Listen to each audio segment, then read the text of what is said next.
ಈ ಪ್ರಶ್ನೆಗೆ ನನಗೆ ಹೇಗೆ ಉತ್ತರ ಸಿಗುತ್ತೆ? ನನ್ನ ಲೈಫಲ್ಲಿ ಇಷ್ಟು ದೊಡ್ಡ ಪ್ರಶ್ನೆ ಇರ್ಬೇಕಾದ್ರೆ ನಾಳೆ ಎಕ್ಸಾಮ್ ಅಲ್ಲಿ ಕೇಳೋ ಪ್ರಶ್ನೆಗಳಿಗೆ ನಾನು ಹೇಗೆ ಉತ್ತರ ಕೊಡ್ಲಿ? ನನಗೆ ನಮ್ಮ ಅಪ್ಪನ ಪ್ರೀತಿ ಬೇಕು. ಅವ್ರು ನನ್ನಿಂದ ಯಾಕೆ ದೂರ ಆಗಿದ್ದಾರೆ ಅನ್ನೋ ಸತ್ಯ ನನಗೆ ಗೊತ್ತಾಗ್ಬೇಕು. ಇದನ್ ಬಿಟ್ಟು ನನಗೆ ಇನ್ನೇನು ಬೇಡ, ನನಗೆ ಇನ್ನೇನು ಬೇಡ. ಮೇಡಮ್ ಧೈರ್ಯ ತಗೊಳ್ಳಿ ಮೇಡಮ್, ನಿಮ್ಮ ಮಾತು ನಿಜಾನೇ. ಇಷ್ಟು ಪ್ರೀತಿ ಮಾಡ್ತಿದ್ದ ಯಜಮಾನ್ರು ನಿಮ್ಮನ್ನು ದೂರ ಇಟ್ಟಿದ್ದಾರೆ ಅಂದರೆ ಅದಕ್ಕೇನೋ ಒಂದು ಕಾರಣ ಇರುತ್ತೆ. ಆ ಕಾರಣ ಇವತ್ತಲ್ಲ ನಾಳೆ ಗೊತ್ತಾಗುತ್ತೆ ಮೇಡಮ್. ಆದರೆ ಯಜಮಾನ್ರಿಗೆ ನಿಮ್ಮ ಬಗ್ಗೆ ಮುಂಚಿನ ಥರ ಪ್ರೀತಿ ಬರಬೇಕು, ಅವ್ರ ಮನಸ್ಸಿಗೆ ನೀವು ಇನ್ನೂ ಹತ್ತಿರ ಆಗಬೇಕು ಅಂದರೆ ಅದಕ್ಕೂ ಒಂದು ಕಾರಣ ಇರಬೇಕಲ್ವಾ ಮೇಡಮ್? ಆ ಕಾರಣನೇ ನಿಮ್ಮ ಎಕ್ಸಾಮ್ ಆಗಲಿ. ನನಗಂತೂ ನಂಬಿಕೆ ಇದೆ, ಯಜಮಾನ್ರು ನಿಧಾನವಾಗಿ ಒಂದೊಂದೇ ಹೆಜ್ಜೆ ಇಡ್ತಾ ನಿಮ್ಗೆ ಹತ್ರ ಆಗ್ತಾ ಇದ್ದಾರೆ. ಆದರೆ ಇಂಥ ಟೈಮಲ್ಲಿ ನೀವು ಮಾತ್ರ ಹಿಂದೆ ಹೋಗ್ಬೇಡಿ ಮೇಡಮ್. ಅಪ್ಪ ನನಗೆ ಹತ್ರ ಆಗ್ತಿದಾರ?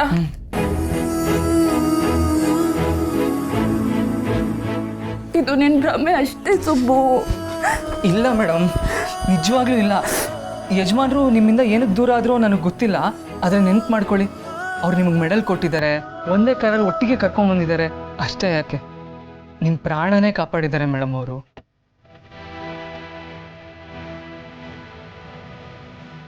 ಇಷ್ಟೆಲ್ಲ ಆಗ್ತಿದ್ರು ಯಜಮಾನ್ರು ನಿಮ್ಗೆ ಹತ್ರ ಆಗ್ತಿದ್ದಾರೆ ಅಂತ ಅನ್ನಿಸ್ತಾನೆ ಇಲ್ವಾ? ಪಾಸಿಟಿವ್ ಆಗಿ ಥಿಂಕ್ ಮಾಡಿ ಮೇಡಮ್. ನಾಳೆ ನಡೆಯೋ ಎಕ್ಸಾಮು ನಿಮ್ಗೆ ಅಗ್ನಿ ಪರೀಕ್ಷೆ ಇದ್ದಂಗೆ. ನೀವು ಅದರಲ್ಲಿ ಏನಾದರೂ ಗೆದ್ದರೆ ಯಜಮಾನ್ರ ಹೃದಯನೂ ಗೆಲ್ಬಹುದು. ನನ್ನ ಮಾತು ನಂಬಿ ಮೇಡಮ್.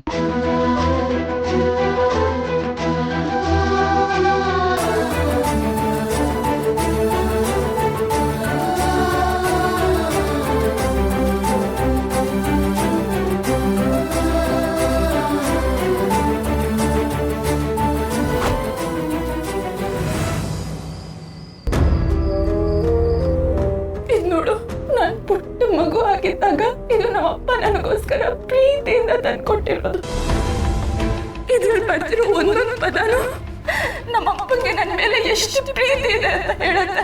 ಅವ್ರು ನನ್ನಿಂದ ಯಾಕೆ ದೂರ ಆಗಿದ್ದಾರೆ ಅನ್ನೋ ಸತ್ಯ ನನಗೆ ಗೊತ್ತಾಗ್ಬೇಕು. ಅಯ್ಯೋ ನಾನು ಔಟ್ ಆಗ್ಬಿಟ್ಟೆ. ಈಗ ನೀನು ಬಚ್ಚಿಕ್ಕೋ, ನಾನು ನಿನ್ನ ಕಡೆ ಹಿಡಿತೀನಿ. ಬೇರೆ ಆಟ?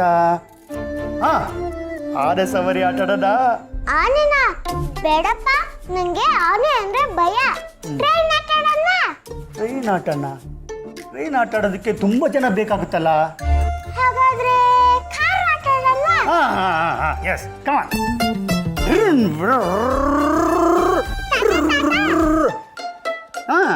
ನಂಗೊಂದು ಡೌಟು.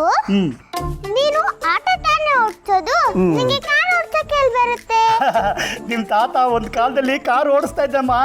ಕಾರ್ ಏನು, ಏರೋಪ್ಲೇನೇ ಓಡಿಸ್ತಾನೆ. ಅಪ್ಪ, ನೀನು ಮುಂಚೆ ಯಜಮಾನ್ರ ಮನೇಲಿ ಡ್ರೈವರಾಗಿ ಕೆಲಸ ಮಾಡ್ತಿದ್ಯಲ್ವಾ?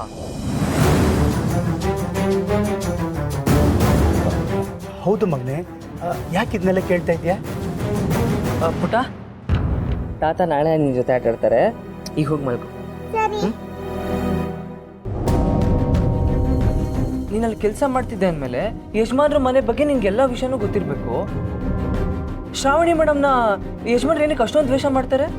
ಶ್ರಾವಣಿ ಮೇಡಮ್ ತಾಯಿ ಎಲ್ಲರನ್ನು ಯಾಕಪ್ಪ ಬಿಟ್ಟು ಹೋದ್ರು? ಅಂಥದ್ದು ಏನಾಯ್ತು ಅವ್ರ ಮನೇಲಿ?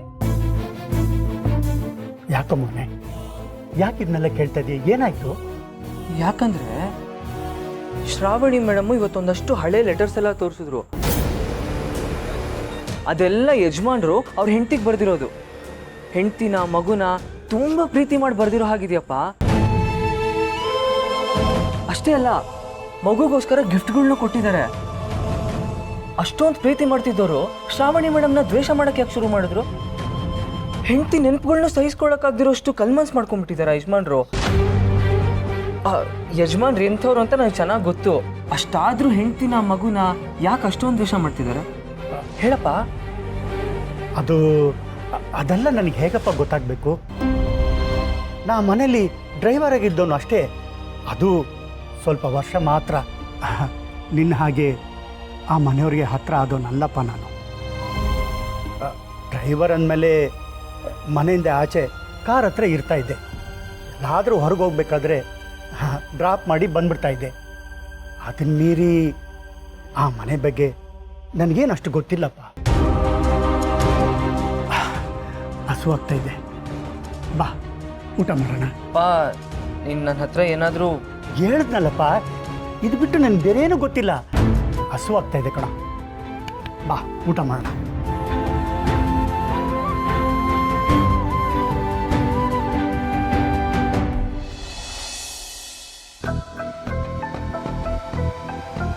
ವೀರು, ಬಾಕ ಇದೇ ಮಾಡಲಿಲ್ವಾ?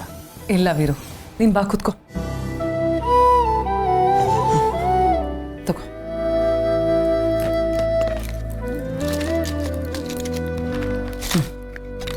ಕೈ ಕೊಡು, ಆಯಿಂಟ್ಮೆಂಟ್ ಹಚ್ತೀನಿ. ಇಲ್ಲ ಯಾಕಕ್ಕ, 2-3 ದಿನ ಆದರೆ ಅದೇ ವಾಸಿ ಆಗುತ್ತೆ. ಹಾಗೆ ವಾಸಿ ಆಗುತ್ತೆ ಅಂತ ಬಿಡೋ ಎಷ್ಟೋ ಗಾಯಗಳು ಮುಂದಕ್ಕೆ ದೊಡ್ಡದಾಗಿ ನೋವು ಕೊಡುತ್ತೆ. ನೀನೀಗ ಅನುಭವಿಸ್ತಿರೋದು ಅದೇ.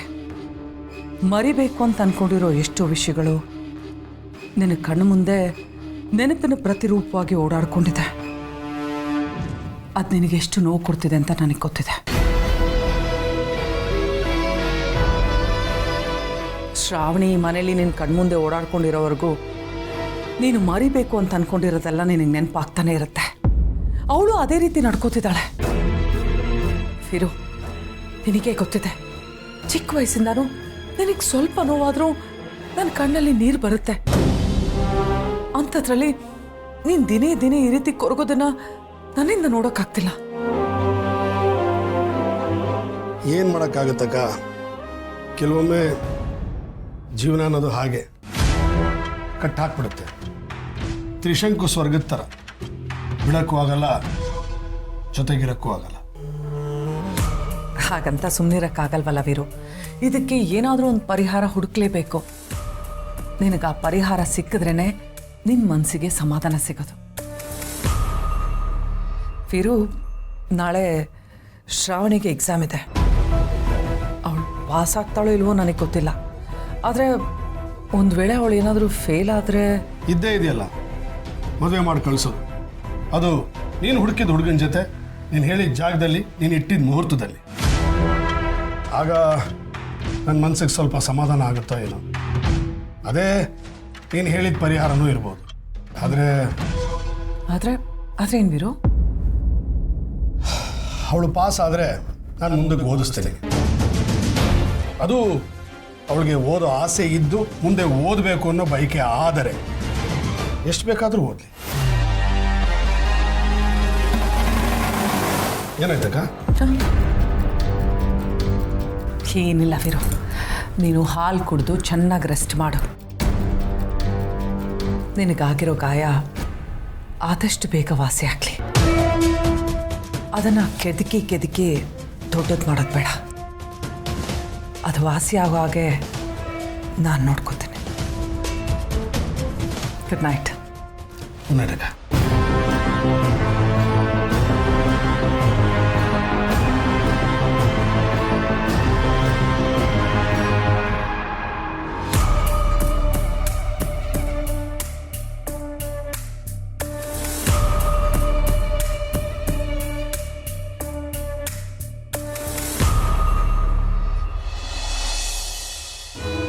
What are the method provides very matters if the collector. Shravani, tea ತಗೊಳಮ್ಮ. ಥ್ಯಾಂಕ್ ಯು ಚಿಕ್ಕಮ್ಮ. ಅದು ಸರಿ ಶ್ರಾವಣಿ, ರೂಮಲ್ಲಿ ಓದ್ಕೊಳ್ಳೋದು ಬಿಟ್ಟು ಇದೇನಿದು ಹಾಲಲ್ಲಿ ಓದ್ಕೊತಾ ಇದೆಯಾ? ಓ, ಓದ್ಕೊಳ್ಳೋದಕ್ಕೂ ವಾಸ್ತು ನೋಡ್ತಿದ್ಯಾ? ಇಲ್ಲ ಚಿಕ್ಕಮ್ಮ, ಈ ಸಲ ಅಂತ ಯಾವ ಪ್ರಯತ್ನನೂ ಮಾಡ್ತಿಲ್ಲ ನಾನು. ಹಾಲಲ್ಲಾದರೂ ಹಾಕು, ರೂಮಲ್ಲಾದರೂ ಹಾಕು, ಓದಲೇಬೇಕು ಅಂತ ಫಿಕ್ಸ್ ಆಗೋಗ್ಬಿಟ್ಟಿದ್ದೀನಿ. ಆದರೆ ಏನು ಮಾಡಲಿ, ರೂಮಲ್ಲಿ ಕುತ್ಕೊಂಡು ಹೋದ್ರೆ ನನ್ನ ಮಂಚ ನನ್ನ ಹತ್ರ ಮಾತಾಡ್ತಾನೇ ಇರುತ್ತೆ. ಬಾ ಬಾ ಮಲ್ಕೋ ಬಾ ಅಂತ ಕರಿತಾನೆ ಇರುತ್ತೆ. ಅದಕ್ಕೆ ರೂಮ್ ಬಿಟ್ಟು ಇಲ್ಲೇ ಬಂದು ಓದೋಣ ಅಂತ ಬಂದೆ. ಸರಿ ಅಮ್ಮ, ಏನೋ ಒಂದು ಒಟ್ಟಿನಲ್ಲಿ ನೀನು ಚೆನ್ನಾಗಿ ಓದಿ ಪಾಸ್ ಮಾಡಿಕೊಂಡ್ರೆ ಸಾಕು. ಚೆನ್ನಾಗೇ ಓದ್ತಿದ್ದೀನಿ ಚಿಕ್ಕಮ್ಮ.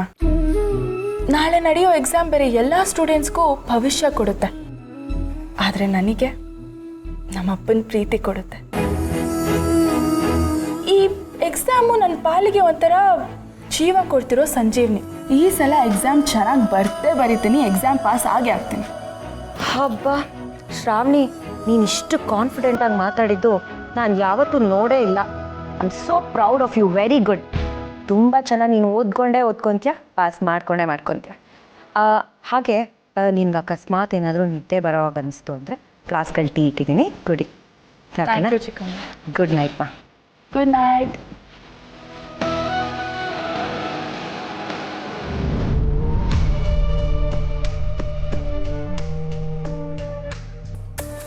ಇಲ್ಲ, ಇವಳು ಯಾವುದೇ ಕಾರಣಕ್ಕೂ ಎಕ್ಸಾಮ್ ಪಾಸ್ ಆಗಬಾರ್ದು.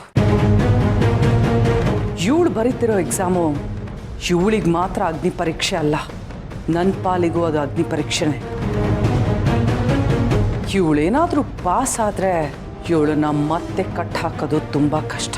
ಅದೇ ಫೇಲ್ ಆದರೆ ಮ್ಯಾಡಿ ಜೊತೆ ಮದುವೆ.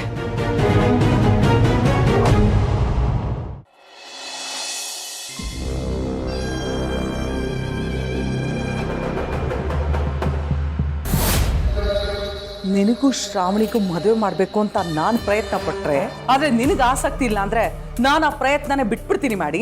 ಮಾಮ್, ಏನು ಹೇಳ್ತೀಯ ನೀನು? ನನಗೆ ಇಂಟ್ರೆಸ್ಟ್ ಇಲ್ವಾ? ಈಗಲೂ ಒಂದು ಮಾತು ಹೇಳು, ಶ್ರಾವಣಿ ಕುದುರೆಗೆ ತಾಳಿ ಕಟ್ತೀನಿ. ಮಾತಾಡಿದಷ್ಟು ಸುಲಭ ಅಲ್ಲ ಮಾಡಿ ಅದು. ಮತ್ತೆ ನಾನೇನು ಮಾಡಲಿ ಮಾಮ್? ಮೂರೊತ್ತು ಹೀಗೆ ಕುಡ್ಕೊಂಡು ಇಲ್ಲೇ ಬಿದ್ದಿರು. ಅಲ್ಲ, ಅವಳು ಕಷ್ಟಪಟ್ಟು ಓದಿ ಎಕ್ಸಾಮ್ ಪಾಸ್ ಆಗ್ತಾಳೆ, ಆಮೇಲೆ ಮುಂದಕ್ಕೆ ಓದ್ತಾಳೆ. ನಿನ್ನ ಅವಳ ಮದುವೆ ಕನಸಾಗೆ ಉಳಿಯುತ್ತೆ ಅಷ್ಟೇ. ಮಾಮ್ ಪ್ಲೀಸ್, ಹಾಗೆಲ್ಲ ಹೇಳ್ಬೇಡ. ಹಾಗೆ ಹೇಳ್ಬಾರ್ದು ಅಂದ್ರೆ ಅವಳು ಈ ಎಕ್ಸಾಮಲ್ಲಿ ಪಾಸ್ ಆಗದೆ ಇರೋ ಥರ ಏನಾದರೂ ಮಾಡು. ಎಕ್ಸಾಮ್ ಪಾಸ್ ಆಗಬಾರ್ದ? ಆ ರೀತಿ ಏನಾದರೂ ಮಾಡ್ಬೇಕಾ? ಏನು ಮಾಡಲಿ? ಸರಿ ಆಯಿತು, ಅವಳು ಓದ್ತಿರ್ಬೇಕಾದ್ರೆ ಬುಕ್ಸ್ ಕಿತ್ಕೊಂಡ್ಬಿಡ್ಲಾ? ಮಾಡಿ, ಡೋಂಟ್ ಬಿ ಸಿಲಿ. ಏನು ಮಾತಾಡ್ತಿದ್ಯಾ ನೀನು? ವಿದ್ಯೆನೇ ಹತ್ತದೇ ಇರೋ ಒಂದು ಹುಡುಗಿ ರಾತ್ರಿ ಹಗಲು ಕಷ್ಟಪಟ್ಟು ಓದ್ತಿದ್ದಾಳೆ. ನೀನು ನೋಡಿದ್ರೆ ಈ ರೀತಿ ಕುಡ್ಕೊಂಡು ಬಫೂನ್ ಥರ ಆಡ್ತಿದ್ಯಲ್ಲ. ಮಾಡಿ, ಅವಳು ಎಕ್ಸಾಮ್ ಬರೀಬಾರ್ದು, ಬರೆದ್ರು ಅವಳು ಪಾಸ್ ಆಗಬಾರ್ದು. ಆ ರೀತಿ ನೀನೇನಾದರೂ ಮಾಡಬೇಕು. ಅವಳು ಎಕ್ಸಾಮ್ ಹೋಗದೆ ಇರೋ ಹಾಗೆ ನೋಡ್ಕೋತೀಯೋ, ಹೋದ್ರೂ ಎಕ್ಸಾಮ್ ಬರೆಯೋಕ್ಕಾಗದೇ ಇರೋ ಹಾಗೆ ನೋಡ್ಕೋತೀಯೋ, ಅಥವಾ ಎಕ್ಸಾಮ್ನರ್ನೇ ಪರ್ಚೇಸ್ ಮಾಡಿ ಅವ್ರು ಎಷ್ಟೇ ಚೆನ್ನಾಗಿ ಎಕ್ಸಾಮ್ ಬರೆದಿದ್ರು ಫೇಲ್ ಆಗೋ ಥರ ನೋಡ್ಕೋತೀಯೋ, ನಿನಗೆ ಬಿಟ್ಟಿತ್ತು. ಒಟ್ಟಿನಲ್ಲಿ ಈ ಎಕ್ಸಾಮು ನೆನಸಾಗದೆ ಇರೋ ಕನಸಾಗಿ ಉಳಿಬೇಕು ಅವಳಿಗೆ. ಅವಳು ಎಕ್ಸಾಮಲ್ಲಿ ಫೇಲ್ ಆಗಿ ಅವಳ ಜೀವನ ನಿನ್ನ ಕಾಲ್ ಕೆಳಗೆ ಬೀಳಬೇಕು. ಅರ್ಥ ಆಯ್ತಾ? ಅರ್ಥ ಆಯ್ತು. ಅರ್ಥ ಆಗಿದ್ದು ಮಾತ್ರ ಅಲ್ಲ, ನಾಳೆ ಏನು ಮಾಡಬೇಕು ಅನ್ನೋದು ಗೊತ್ತಾಯ್ತು. ಅವಳು ಎಷ್ಟೇ ಚೆನ್ನಾಗಿ ಓದಿದ್ರು ಎಕ್ಸಾಮಲ್ಲಿ ಚೆನ್ನಾಗಿ ಬರೆಯೋದಕ್ಕಾಗಲ್ಲ, ಖಂಡಿತವಾಗ್ಲೂ ಫೇಲ್ ಆಗ್ತಾಳೆ. ನಾನು ಕಟ್ಟೋ ತಾಳಿಗೆ ಕುಕ್ಕೆ ಕೊಡ್ತಾಳೆ. ಹಾಗೆ ಮಾಡ್ತೇನೆ, ನೋಡ್ತಾ ಇರು ಮಾಮ.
ಶ್ರಾವಣಿ, ಶ್ರಾವಣಿ, ಏನಮ್ಮ ಶ್ರಾವಣಿ? ಏನು ಚಿಕ್ಕಮ್ಮ? ಗಂಟೆ 6:45 ಆಯ್ತು. ಲೇಟ್ ಆಗ್ತಿದೆ, ನಿನ್ಗೆ ಇವತ್ತು ಎಕ್ಸಾಮ್ ಇದೆ. ಏನು 6:45 ಆಗೋಯ್ತಾ? ಅಯ್ಯೋ, ತುಂಬಾ ನಿದ್ದೆ ಬರ್ತಿತ್ತು ಚಿಕ್ಕಮ್ಮ. ಟೈಮ್ ಹೋಗಿದ್ದೆ ಗೊತ್ತಾಗ್ಲಿಲ್ಲ. ಸರಿ ಸರಿ ಆಯ್ತು, ಬೇಗ ಎದ್ದು ರೆಡಿ ಆಗು. ಚಿಕ್ಕಮ್ಮ, ಈ ರೀತಿ ಹೊತ್ತಿಗೆ ಹೊತ್ಸಿ ಬೆಚ್ಚಗ್ ಮಲಗಿಸಿ ಈಗ 7 ಅಂದ್ರೆ ಹೇಗೆ ದೊಳೋದು? ಏನು, ನಾನು ಹೊದ್ಕೆ ಹೊತ್ಸದ್ನಾ? ಶ್ರಾವಣಿ, ರಾತ್ರಿ ನಿನ್ಗೆ ಟೀ ಕೊಟ್ಟು ನಾನು ಮೇಲ್ಗಡೆ ಹೋದವಳು ಈಗಲೇ ಕೆಳಗೆ ಬರ್ತಿರೋದು. ನಾನು ಹೇಗೆ ನಿನ್ಗೆ ಹೊತ್ತಿಗೆ ಹೊತ್ಸಕ್ಕಾಗತ್ತೆ? ಏನು, ಹಾಗಾದ್ರೆ ನೀವು ಹೊತ್ತಿಗೆ ಹೊತ್ಸಿಲ್ವಾ? ಇಲ್ಲ ಅಂತ ಹೇಳಿದ್ನಲ್ಲಮ್ಮ. ಚಿಕ್ಕಮ್ಮ, ಹಾಗಾದ್ರೆ ನಾನು ಕಂಡಿದ್ದ ಕನಸು ನಿಜ ಆಯ್ತು. ಕನ್ಸ? ಏನ್ ಕನ್ಸು? ಹೌದು ಚಿಕ್ಕಮ್ಮ, ನಾನು ಕನಸಲ್ಲಿ ಚಳಿಯಲ್ಲಿ ನಡೀತಾ ಇದ್ದೆ. ಆಗ ದೇವ್ರೇ ಬಂದು ನನಗೆ ಹೊತ್ತಿಗೆ ಹೊತ್ಸಿ ಹೋದಾಗಾಯ್ತು ಚಿಕ್ಕಮ್ಮ. ಏನು, ದೇವ್ರು ಬಂದು ನಿನಗೆ ಹೊತ್ತಿಗೆ ಹೊತ್ಸಿ ಹೋದ್ನಾ? ಹೌದು ಚಿಕ್ಕಮ್ಮ, ಸಾಕ್ಷಾತ್ ಆ ಭಗವಂತನೇ ಬಂದು ನನಗೆ ಹೊತ್ತಿಗೆ ಹೊತ್ಸಿ ಹೋಗೋ ತರ ಕನ್ಸ್ಬಿತ್ತು. ಈಗ ಎದ್ ನೋಡಿದ್ರೆ ಮೈ ಮೇಲೆ ಹೊತ್ತಿಗೆ ಇದೆ. ಹಾಗಾದ್ರೆ ನನ್ ಕಂಡಿದ್ದ ಕನಸು ನಿಜ ಆದಾಗೆ ಅಲ್ವಾ? ಹೌದಮ್ಮ, ಹೌದು. ನೀನ್ ಚಳಿಲಿ ನಡೀತಿದ್ದೆ ಅಂತ ಸಾಕ್ಷಾತ್ ಕೈಲಾಸದಿಂದ ಆ ಶಿವ ಬಂದು ನಿನ್ಗೆ ಹೊತ್ತಿಗೆ ಹೊತ್ಸಿ ಹೋದ. ರಾತ್ರಿ ಪೂರ್ತಿ ಓದಿ ಓದಿ ತಲೆ ಕೆಟ್ಟೋಗಿದೆ ನಿನ್ಗೆ. ಚಳಿಲಿ ನಡೀತಿರ್ಬೇಕಾದ್ರೆ ನೀನೇ ಹೋಗಿ ಹೊತ್ತಿಗೆ ತಂದು ಹೊತ್ಕೊಂಡು ಮಲ್ಗಿದ್ಯಾ. ಬೆಳಗ್ಗೆ ಎದ್ದು ಮರ್ತಿದ್ಯಾ ಅಷ್ಟೇ. ಇಲ್ಲ ಚಿಕ್ಕಮ್ಮ, ನಿಜವಾಗ್ಲೂ ನಾನು ಹೋಗಿ ತಗೊಂಡ್ ಬಂದಿಲ್ಲ. ನಾನು ಓದ್ತಾ ಓದ್ತಾ ಹಾಗೆ ಮಲ್ಕೊಂಡ್ಬಿಟ್ಟಿದ್ದೀನಿ. ಆಯ್ತಮ್ಮ, ನಿನ್ ಕನ್ಸ್ ಬಿದ್ದ ಹಾಗೇನೆ ಆ ದೇವ್ರೇ ಬಂದು ನಿನ್ಗೆ ಹೊತ್ತಿಗೆ ಹೊತ್ಸಿ ಹೋಗಿದ್ದಾನೆ. ಆ ದೇವ್ರ ಆಶೀರ್ವಾದದಿಂದಾನೆ ನೀನ್ ಇವತ್ತು ಎಕ್ಸಾಮು ಚೆನ್ನಾಗಿ ಬರೆದು ಪಾಸ್ ಆಗ್ತೀಯ. ಓಕೆನಾ? ಈಗ ಬೇಗ ಎದ್ದು ರೆಡಿ ಆಗಿ ಹೋಗಿ ದೇವ್ರ ಪೂಜೆ ಮಾಡಿ ಆಮೇಲೆ ಹೊರಡು. ಸರಿ ಚಿಕ್ಕಮ್ಮ.